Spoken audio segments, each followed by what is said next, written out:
Yeah. So yes, so I'm not going to let you all go empty-handed. I will still deliver what I want to, but in a concise manner, and we will do this another week. Is that good enough? Yes, Akash, it's I fine. I really value the time and the interest that you have taken. So definitely that's not something that I wish to just let go of. Oh, we have a few people who are joining in now. Okay. Okay. So let me tell you about a good friend of mine whose name is Kumar. This gentleman Kumar has been my friend for about 35 years. Is medium build, above average height, and a few years ago he came to me with a serious concern, and the serious concern was, hey Akash, whatever I am trying to do, I am not financially successful. I am not be I am doing a lot. I can see that people like my services, people like the business that I'm doing. There is a lot of appreciation. For all of those who have just joined, hi, good evening. I've just started, so you're not very late. I was telling about this gentleman who has been my friend, whose name is Kumar, medium build, not too tall, not too short, above average height for India, and roughly a little darker, about one or two shades darker than me. And we've both known each other for about 40 years now, 39 years now. And then one day he comes to me and he says, a few years ago, Akash, I've done a lot. I've done a lot of businesses. I keep doing, I'm busy all the time. Since morning until night, I sleep. There is just so much that I do. But but in terms of relative increase in my wealth, I have not seen substantial increase at all. I am able to make ends meet. I'm definitely able to make ends meet. I do have a car, and my children go to schools, simple, nice, good schools. But for the kind of effort that I'm putting in, for the kind of businesses that I'm running, I definitely have a potential to do a lot more. But for some reason, money is not coming in. Yeah.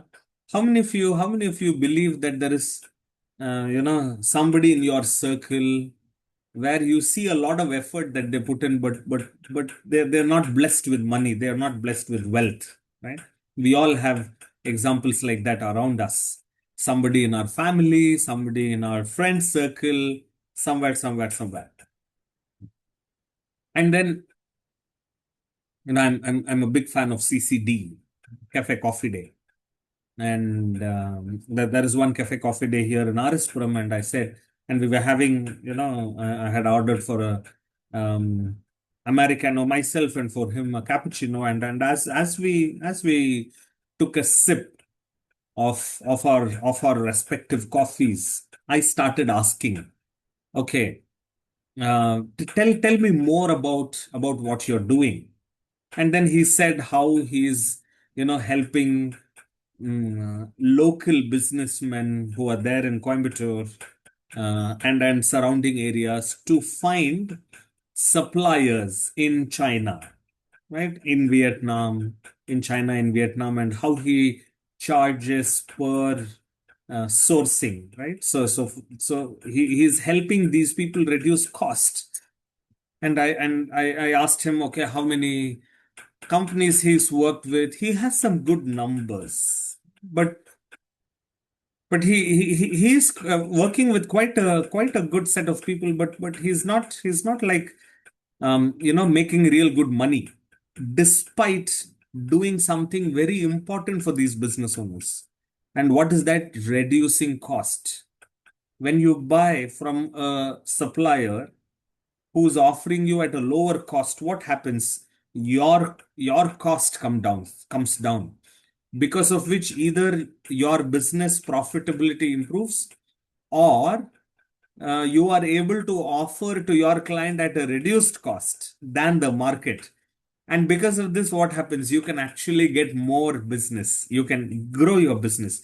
So this was very good news. I mean, those business owners have been growing, but not this person, Kumar, who is enabling them to find an offshore supplier.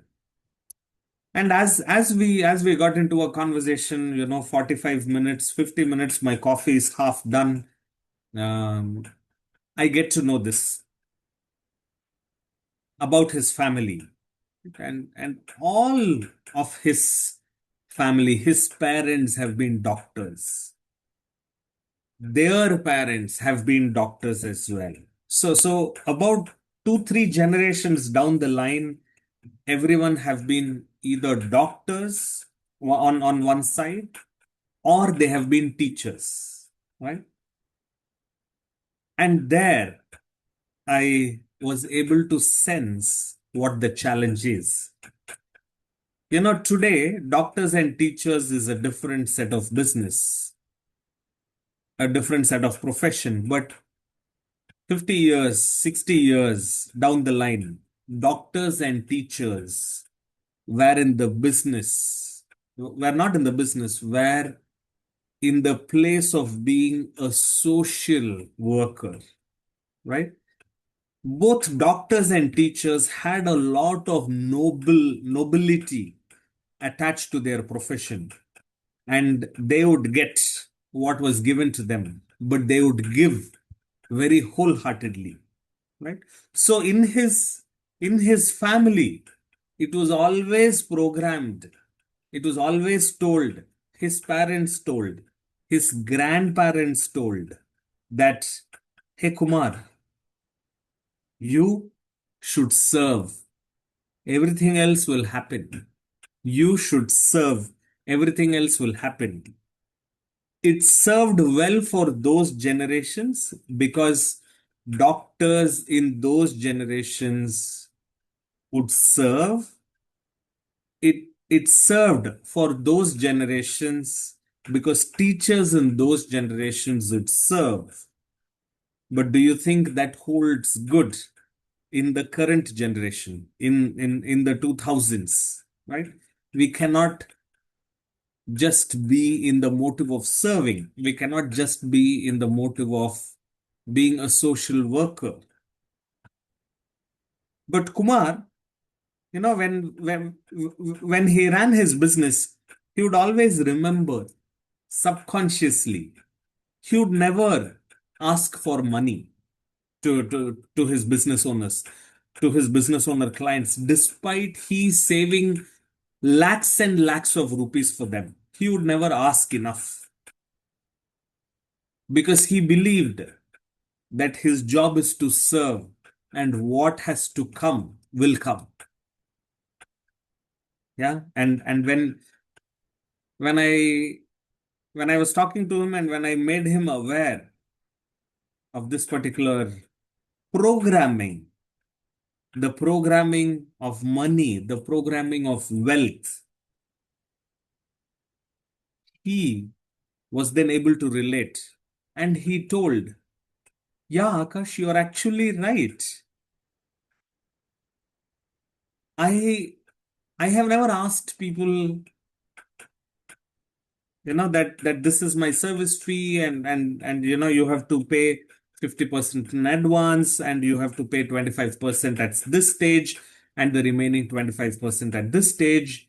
I thought they will give, but they haven't, or they at least haven't given enough, because Kumar was always programmed by his parents, by his grandparents, by his family, that you are there to serve, so don't demand.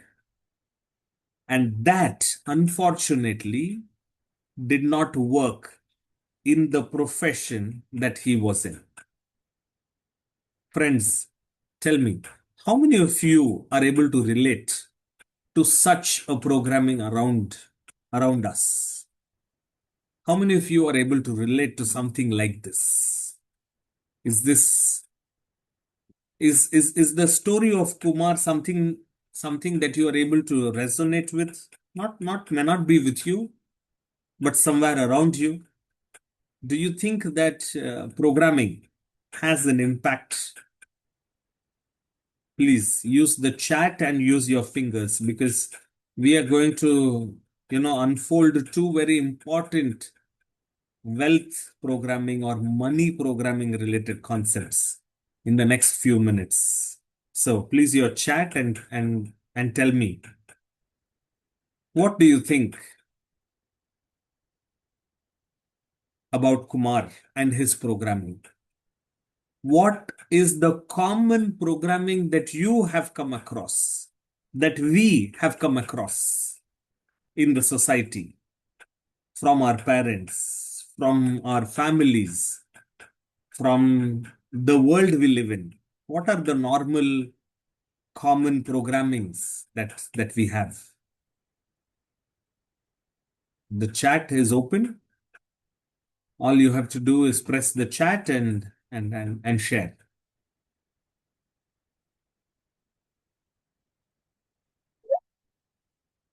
Oh, doesn't matter. Doesn't absolutely doesn't matter whether you're a businessman or not. It's thank you very much for bringing that up, Mr. Kashi Vishwanathan. And I know one very nice gentleman of exactly the same name. Um, but anyway,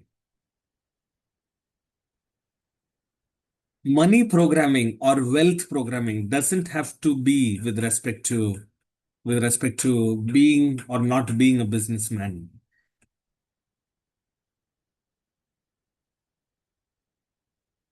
I resonate with Kumar. I have been told, do your job and everything will come your way. Fantastic. Thank you. Thank you very much for Srinivasan for sharing this. Do your job and everything will come your way. How many of us have heard this? How many of us have heard this? Do your job and everything will come. You will get what you deserve. Yeah, we've heard this, right? Absolutely. Service is different and business is different. Absolutely right. Well said, Anand. And Sujata says, yes, doing for money was selfish. Okay. I agree with the previous generation that money making was not a priority. They were content with what they had. There was a lot of such different priorities. Absolutely. Yes, I'm a member of the community of breathwork and yoga practitioners. Thank you, Mr. Kashi, for that. This is the programming. Okay. I'm a physiotherapist and I believe blessings and good wishes are more important than money. See, these are all the programmings that we have, that blessings and good wishes are more important than money. And see, nothing is right and nothing is wrong. All we need to see is, are these programming serving us or not? So let me ask all of you this question. Thank you so much for helping us on the chat. Let me ask you this very important question. We've heard this probably a million times, right? Just tell me, have you heard? Money is the root of all evil. Money is, if there is a lot of money, there is just a lot of problems, man. Money is the root of all evil. How many of us have heard this? If maybe in different ways, right? May not be in the same exact sentence or the same exact words, but in different ways. But it will actually point to the same meaning, that money is the root of all evil. How many of you have heard? How many of you have heard? We've heard a lot. Sri Ram says we've heard a lot, right? How many of you have heard, hey, does money go on trees? How many of you have heard that? Does money grow on trees? Yeah, see? Yes.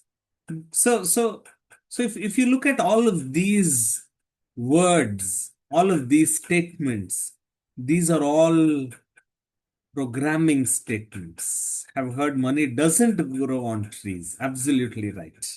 Absolutely right. Yes. Okay. Before I move on to the next, how many of us have heard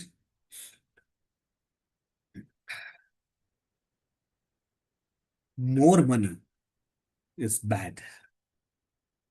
Heard. I'm not asking whether you believe it or not. I'm asking you, how many of you have heard அளவுக்கு மீறி இருந்தா தப்பு? Or in English, more money is bad. How many of you have heard that? Yeah, see, there's a hand raised. Thank you. Thank you, Priya, for Dr. Priya for raising the hand. And I'm sure all of these are very, very common phrases that we have heard. Now, when you hear money is the root of all evil, when you hear, when you have been told time and again and time and again and time and again that money is the root of all evil, money is the root of all evil, money is the root of all evil, please tell me, and please tell me, would you love money? When you've been told all these negative things about money, when we have been programmed in this manner, that hey, money is the root of all evil, money destroys families. If you have money, you are greedy. Only greedy people have more money. Or greedy people end up, sorry, more money means you have to become a greedy person. Right? Excess money above the basic requirement is bad. Excellent, excellent example. Mr. Kashi Vishwanathan, excellent example. Right? What would happen with your relationship with money? Would you have a good relationship with money? Would you love money? Would you appreciate having more money? Would you, from your heart, want more of it? We wouldn't. So there will be a conflict between what we have always been told, what we've been programmed. We've been programmed, right? And we call this verbal programming. Verbal programming. VERBAL, verbal programming. And these programmings lead to thoughts. Thoughts. Those thoughts lead to something we call as feelings. Feelings. Feelings lead to behavior, and behavior leads to action. Let me type it for you. Programming leads to thoughts. Thoughts leads to feelings, which thereafter leads to behaviors, and behaviors leads to actions. Yeah. Yes. Programming leads to thoughts, thoughts leads to feelings, feelings leads to behaviors, and behavior leads to action.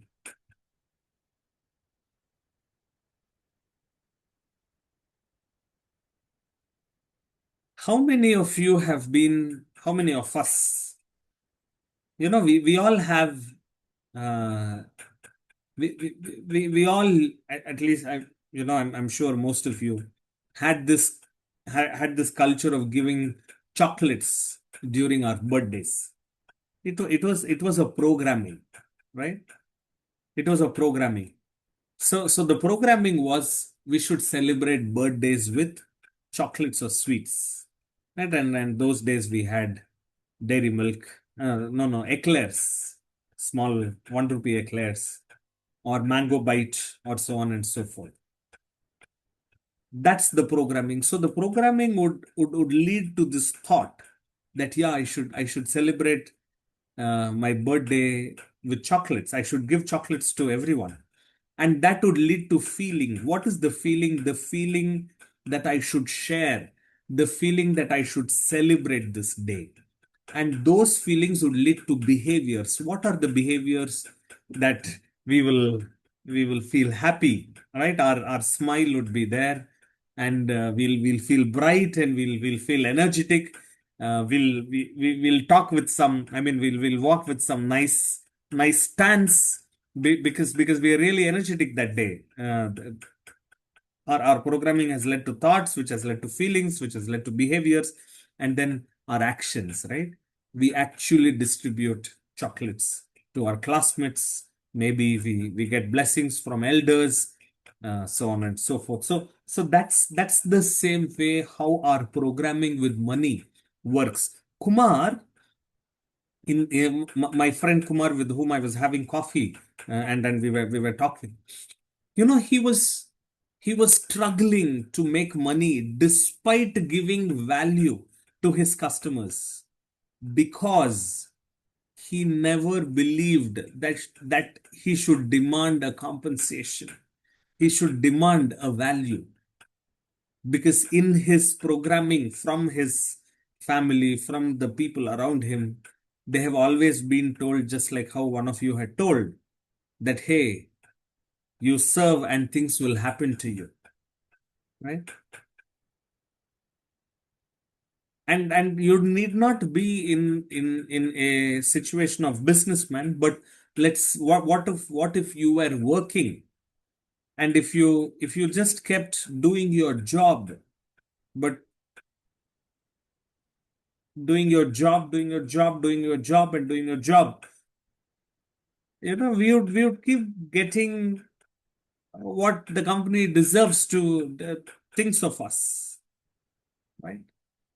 But would that really help us grow? I don't know.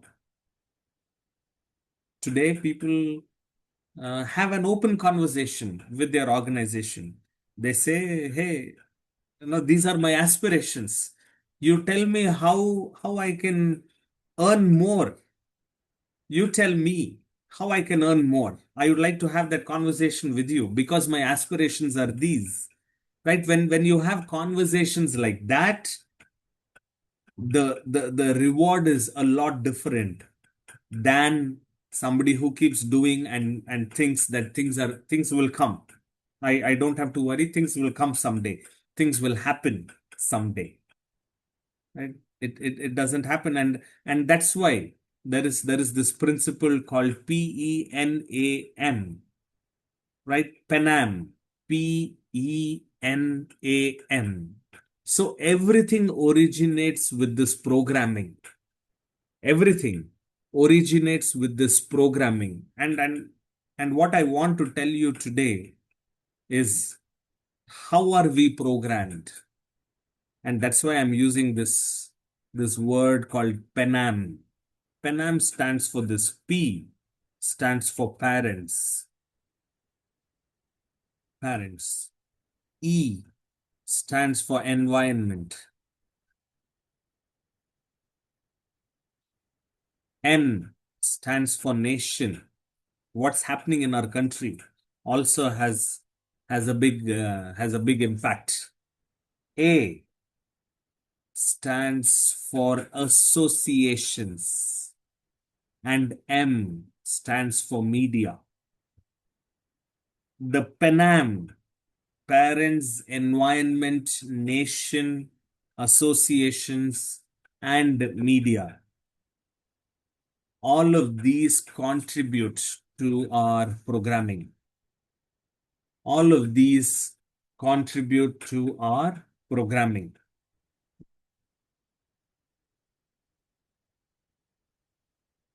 So in my example of my friend Kumar with whom I was having coffee, and you saw that he was, he was not able to create wealth for himself, was because of the programming that your job is to serve, and don't ask for more. Hi, Chicken. Welcome. Good evening. Yeah. Right.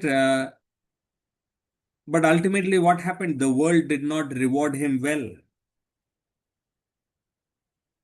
and he was not rewarded well. Kumar was not rewarded well because he believed that, yeah, I will be fairly rewarded by others who will decide what is my fairness, not he who thought he will decide what is his fairness.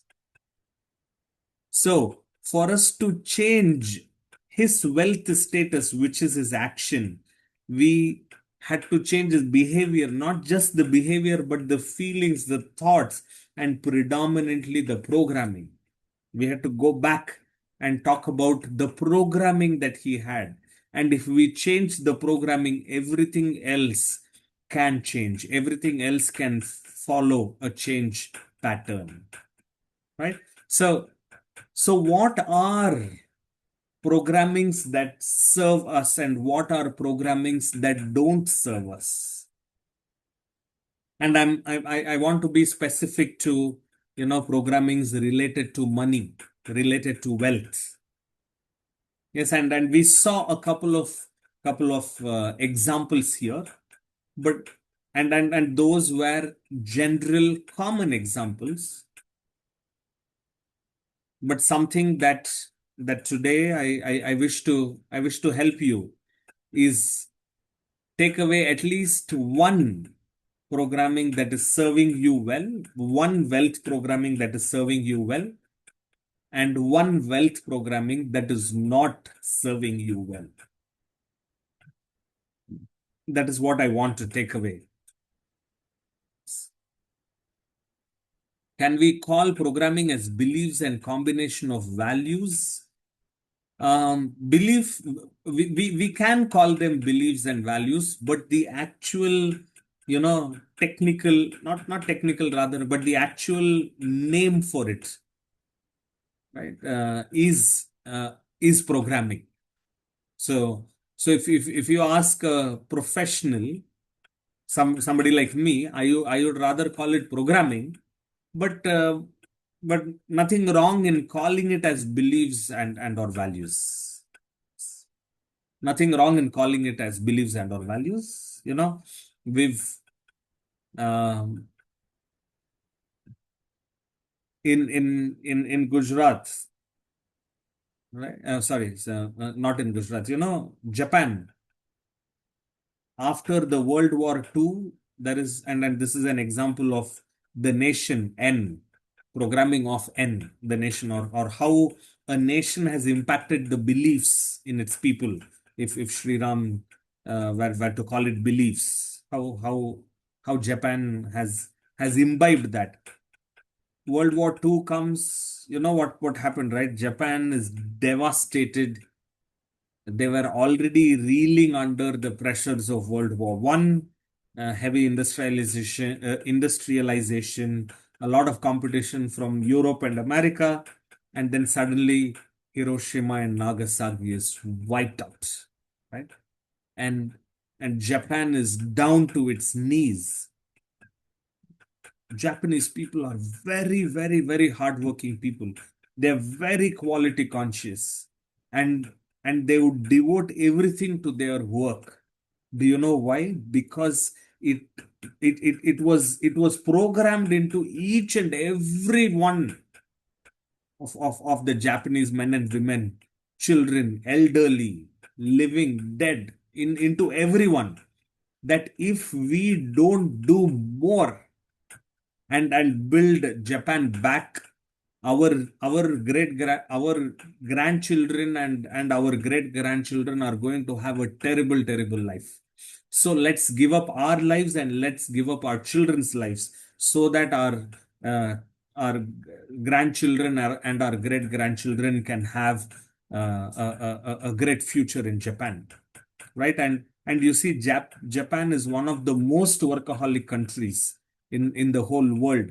So I'm using this example to tell you how a nation has been able to impact programming, has been able to make us believe something, and to this day, what they have programmed then continues in Japan, right? They are absolute workaholics. They are with respect to very high with respect to work ethics. They have very high standard of work ethics. They are always working for 10 hours, for 12 hours, for 14 hours a day.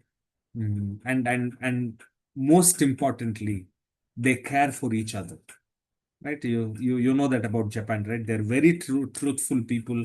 They care for each other, and that's the example of how the nation has been able to make believe something in its people, right? So that's something that I would like you to discover how money programming is uh, is helping us or is not helping us, right? What is the money programming that we have which is enabling us further, and what is the money programming which is not enabling us further? So for which, let me start with myself, and this is what it is.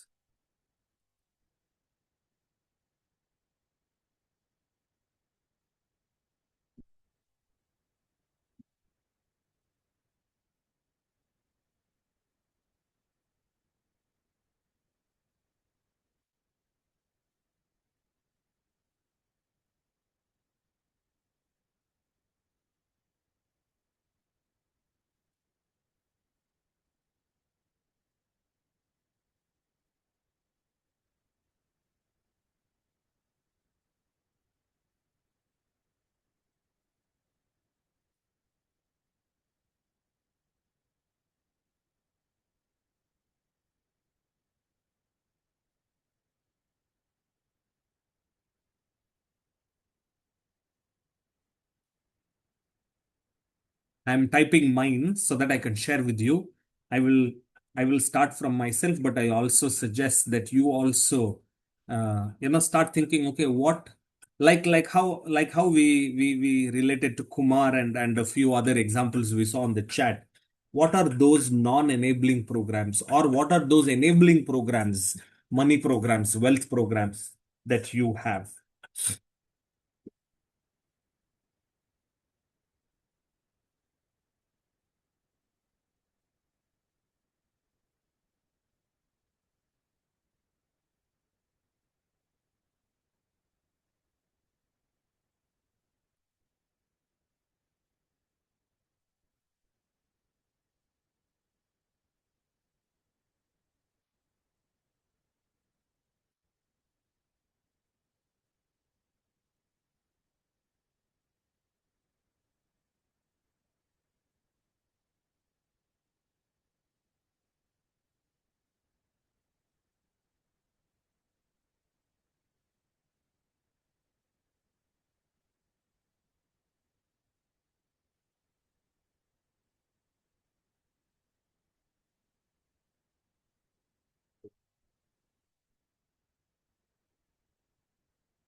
Yes.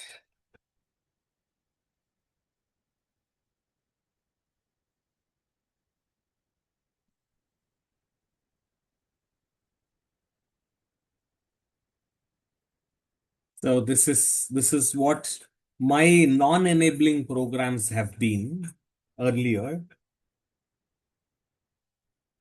right? And I have discovered them through a lot of introspection, through a lot of learning, and I'm happy that I'm able to share them with you. And let me give you, you know, how they have not enabled me, what has happened, so on and so forth. So the first, you know, story that the world tells us is money. For you to earn a lot of money, you have to work very hard, right? And I don't agree with this. Do we need to work with a high sense of discipline, a high sense of consistency and smartness? Yes, but not hard work.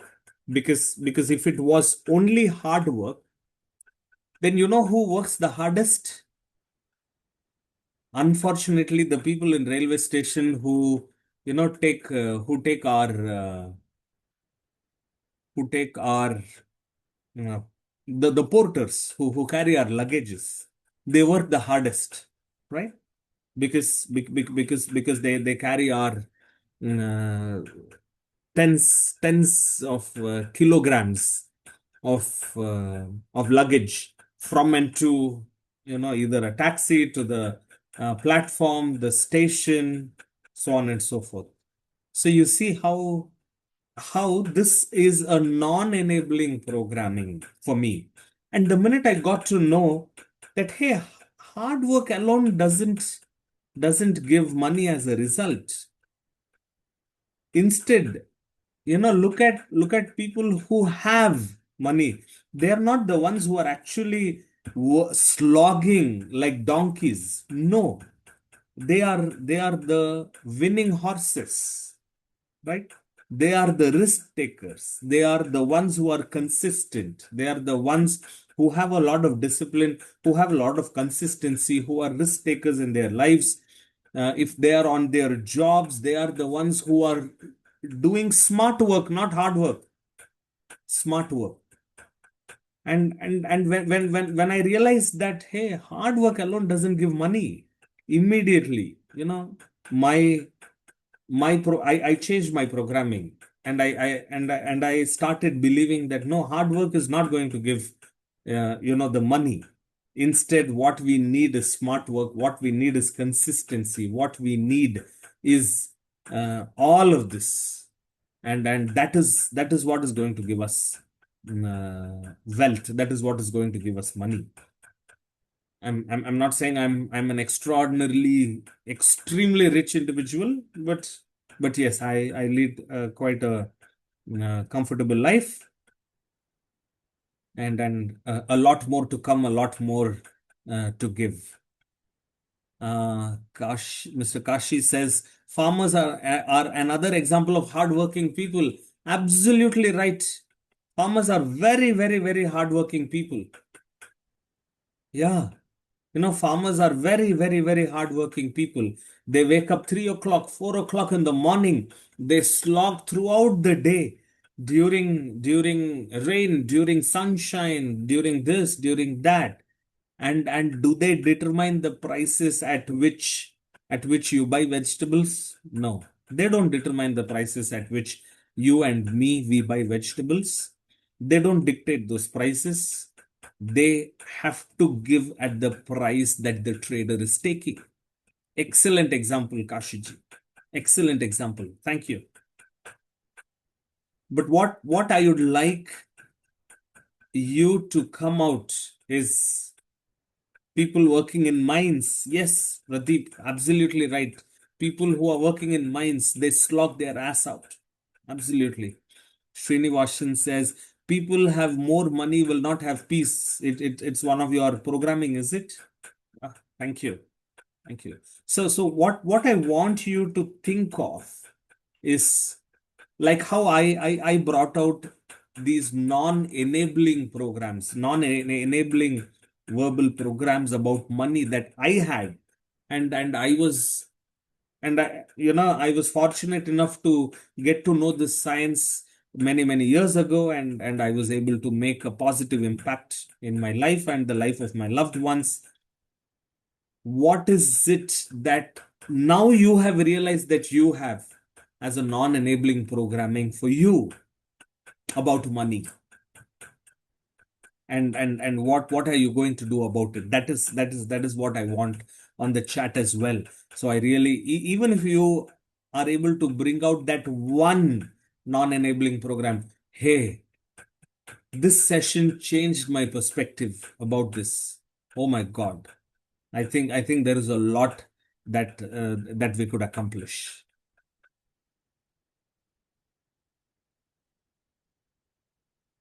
Yes, we cannot afford it is one of the biggest statements that I have heard a million times. A lot of respect to my parents. They are the ones who gave me whatever I have today. No complaints. But let me tell you a recent incident. Um, we've decided to invest in a property, and these are true stories. I'm not this Kumar is a true story. The examples that I'm telling you from my life are actually true stories. So so we've invested in a property, and the property is quite dearly priced. And in 2026, I was in December 2025, myself and my wife, we were having a conversation that hey, we should choose our international destination. I'm a big travel guy, right? And I told her we should choose our international destination in 2026, 2025 December itself, so that depending on the weather and the time and the season, we can plan our international trip well. And then she says, hey, have you forgotten that we've taken up a big commitment, and those EMIs are going to start? And then I was taken a little aback, right? Okay, how is that going to impact our vacation plans? Everybody needs a house. We've bought one, and EMIs are going to start. Yes, we know all that, but why should we not go on vacation for that? And you know what happens when these conversations happen between a husband and wife, right? I don't have to tell you. We got into an argument. Of course, nobody's listening, so I can be more open. Jagan, promise me not to make this example an example at home. I'll end up in trouble. But Definitely, definitely not, Akash. we, we got into an argument, and long story short, I'll tell you where there was a full stop, right? My wife was saying, hey, we have this income, right? And we have taken up an important commitment. How will we be able to spend more for vacation? Don't you think we should cut down all of that, right? Because we have taken up this additional commitment. And in an instant, in a zip, do you know what I responded? Hey, why are you thinking that the income is limited?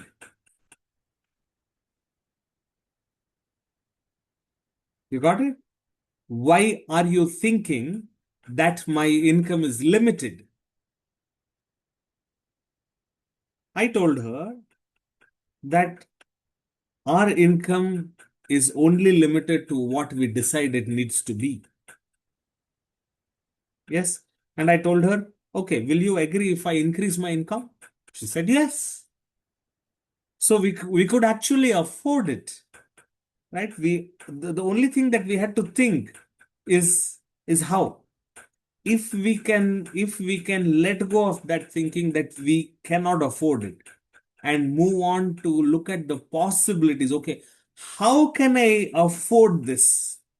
We can actually make it work. It may take a little time. It may take a little time. Thank you for that reaction, Kashiji. It may take a little time, but we can ultimately make it work.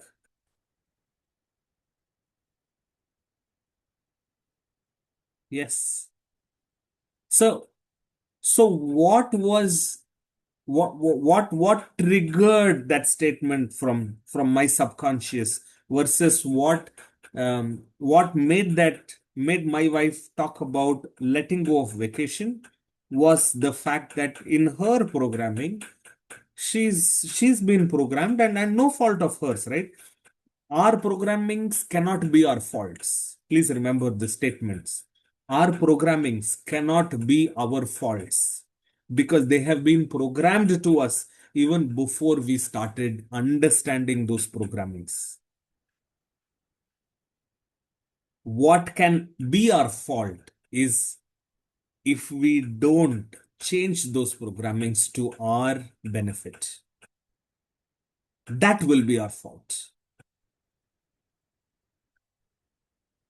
Right? So she has always been programmed that we can't afford it. We can't afford this.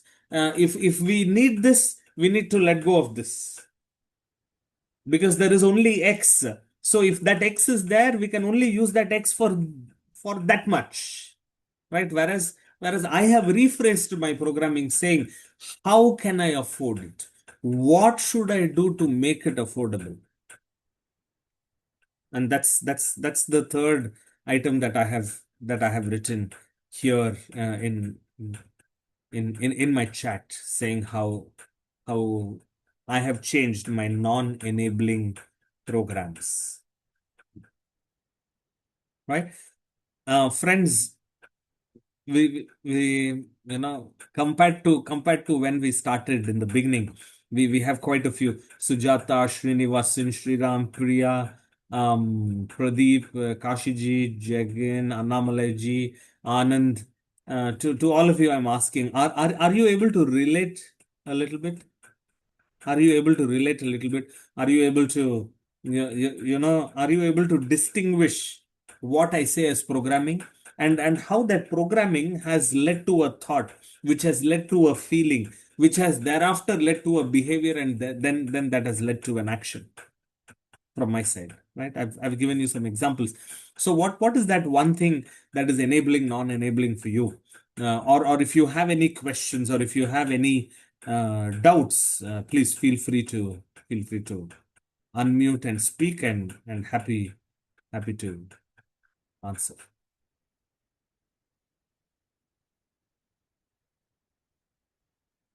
Okay, thank you. Yes, I can relate to and get the idea. Thank you very much, Kakuji.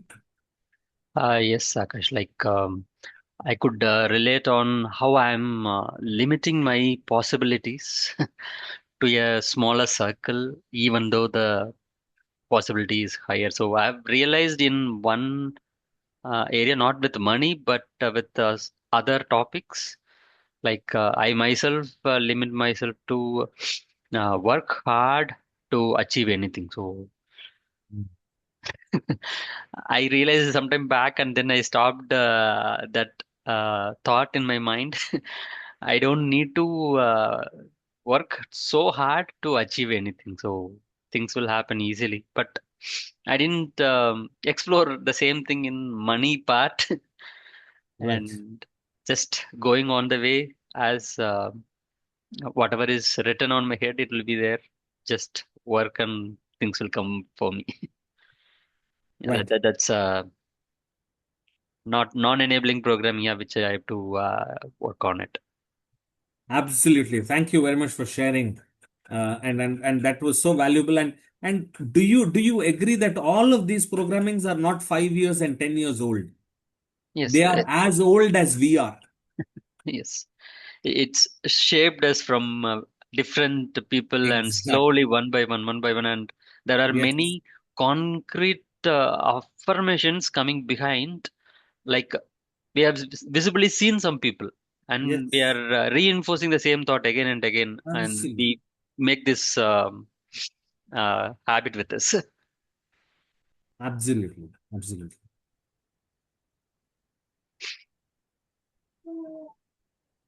So Sriram has written, maybe I am unable to find any non-enablers. Of late, I feel, see, know that none has taken money after their death. So don't know where this shall land or is programmed. Okay. Sure, Pradeep, able to understand that risk plays a vital role. Same time, we need more awareness. Hence, we need a support or guide from the right person at each stage or situation. Absolutely true. Absolutely true. Right, and that's why we should be open to guidance, open to support. And in today's world, we call them coaches and we call them mentors, and the right ones can really enable us to move forward. Say hi. Yeah. Please excuse me. That's my little one.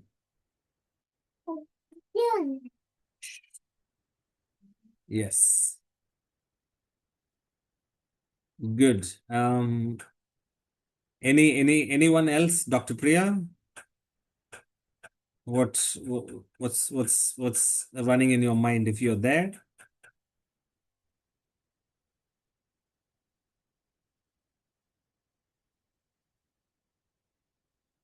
Jagan, do you want to Yeah, I add have, something and then conclude? Yeah, we are at 21:57. yes, Akash, I joined the second half. Uh-huh. So I have a lot of things running in my mind. The Mhm. very basics of how I think about money. It is from probably from my grandfather. Mm, Don't borrow, don't lend. First mm, principle. mm, Don't buy what is not necessary. mm. So this is something which I'm not able to follow actually. Okay. So I buy things on the spur of the moment, Mm, invest. Then probably 1 or 2 days the fancy is there. Then after that, that need is over.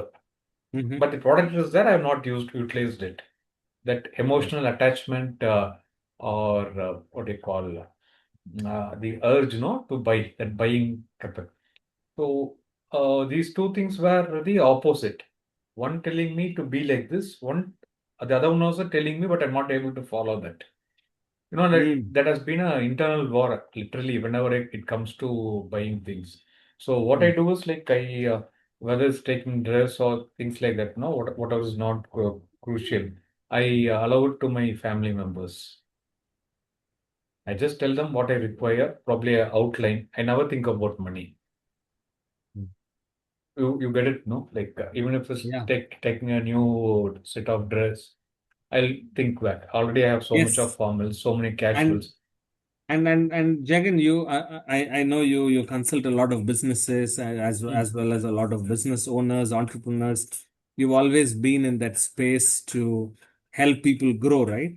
And yeah. and and you would agree that we have always told our people, whoever Mm, whoever has come to us for advice or whoever has asked us mm, for suggestion or in a consulting assignment, that what you focus on mm. grows. Correct. Yeah. So I'm trying to take that clue from what you said. You said I've Mm, never thought about money a lot. mm, So when we don't think about money a lot, we don't focus on it. And when we don't focus on it, it isn't going to grow. mm. Is it not? Correct. Oh, see, again, management, we follow this principle, right? What is focused on grows. Yes. Let it be your, Agreed. let it be your table or let it be your Yes. food. Like it Yes. improves. Now I'm not saying that we should only be focused on money. Mm, No, mm, that is not what I'm saying. Dr. Priya mentioned that she's a physiotherapist. mm, She should be focused the on giving exceptional care for her patients, mm, right? But she should also, I mean, not taking literal example of Dr. Priya, but a doctor should also be focused on themselves, mm. both ways. Yes. Yeah.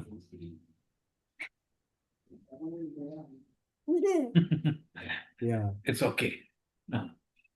Yes, I'm taking her space, Yes. at home. Mm, She's inquisitive because sometimes she's coming on the screen and sometimes she's not. Kairama? Okay, இப்போ போலாம். Huh? Baba meeting முடிச்சிட்டோம். Yes. So so what measure what matters?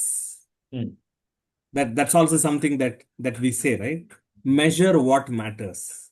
mm, So when people say that they are unable to, they don't know where money is going, it definitely points to non-measurement. mm.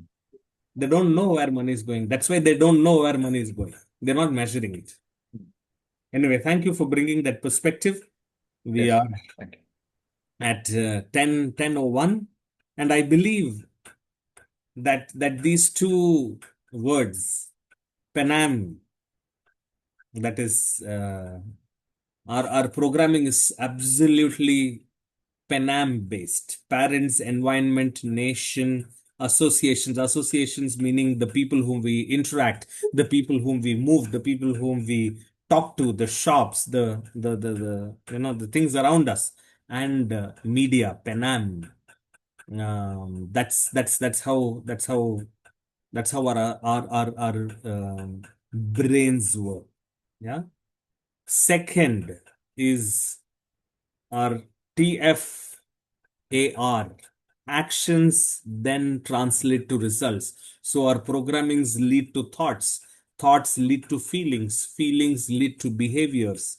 And these behaviors lead to actions. And you know what this action leads to? Very, very important. Results. I've just put it. Our actions lead to results. Right? So if you want to change the results, our our beginning point is programming, because we cannot have a different programming about money and expect a different result. Beautiful. Thank you, each and every one of you, for joining today. It was absolutely an amazing evening to share stories about Kumar, and how his programming had impacted him, and how he is now a better person, and also some few stories of each and every one of you that you've shared. Thank you very much for bringing that value onto us. I truly believe that each one of you have a very big heart, and that there are great things that we can all together accomplish. Thank you, and meet you again next week, Tuesday, 9 p.m. to 10 p.m. Thank you, Akash. Thanks, team. Bye. Thank you. Thank you, everyone. Thank Bye-bye. you, Akash. Bye. Thank you, Bye. Thank you, everyone. Akash. See Thank you, you. everyone. Bye bye. Bye-bye. Bye.